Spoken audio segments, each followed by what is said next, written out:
Get one beer. Stay well. With James Lilly, go, that's it, mate. We like Sonny.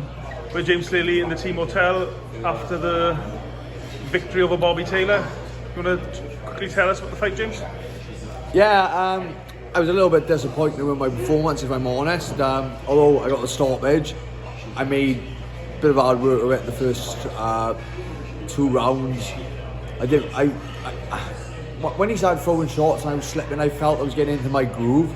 But because he went a little bit backwards and I was kind of pissed off at the way this week had gone and the way people were saying like, oh, he's tough, he's gonna knock me out, and I was like, the town hill mentality like took over and I was like, fuck, I'm gonna get this fucking guy out of here. And it kind of changed me into like a hunter-seeker type thing rather than like the slick boxing. The boys are screaming at me in the corner as the few guys was in the same box. But yeah, watching the fight back, I watched it back this morning. I did a lot better than I actually thought I did. I didn't get hit with that many shots. I think it was more the fact that he hit me with a couple of big ones, which I felt, rather than hit me with multiple shots. You know, it's the kind of fight where if I'd lost because of my performance, I would have had a lot to take away from. Because I won, I know that I won't make those mistakes again. Now, you know, it's not that I don't think I lost any round. I think I was dominant in the 3 rounds. It's just I could have made it a lot more easy on myself, other than having this fucking pig-headed mentality of I gotta get this guy out of here just to show everyone. But in a way, it's worked out in my favour. You know, they're kind of raving about me over here now.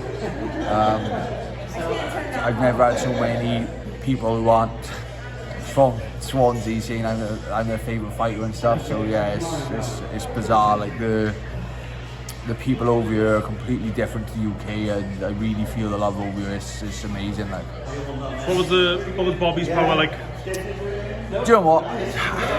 He could dig, but it wasn't like concussive knockout power. Like, you know, I've grown up in gyms with like people like Daniel Rule and John Phillips and sparring with them. So you know, I'm not one to say like I got the best chin, but I know what power is. You know, those guys will fucking knock you out. So it wasn't. It was hard, like, you know, all the shots hurt, but it wasn't like it didn't stun me or anything. I've been it harder in fights, but he did it with me with shots.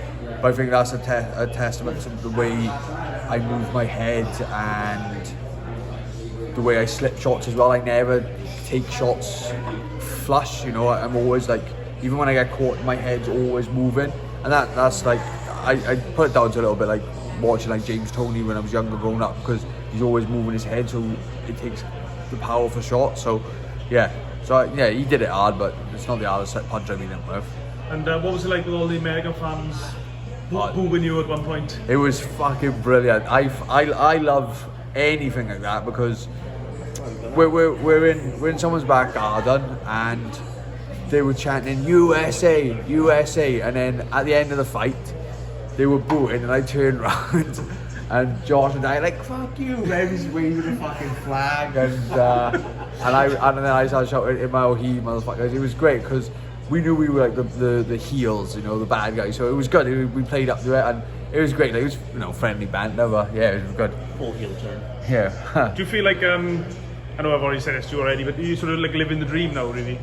You sort of fight on these big shows, having a lot of respect and love off the fans and the fight fraternity as well. Yeah. I won't say living the dream because I'm fucking eating today, but yeah, it's really nice. This is the, you know, if I got to this point in my career like 10 years ago, maybe I wouldn't still be fighting now. But I'm saying I do love fighting, but I still can't quite comprehend what's going on. Like, you know, it's like, it's good. Like, I got my mates with me as well, and they're like, fucking everyone knows over here. It's mad, like, you know, fucking I can walk through fucking Swansea and no one will say right to me, and then over here everyone's coming up to me asking me for caps and t-shirts and stuff. That's a Uber. Okay, so well done, James. Thank you, Matt. I'm sure all the people at Swansea will be looking forward to welcoming you home soon. Oh, they'll see me tomorrow, don't you worry about that.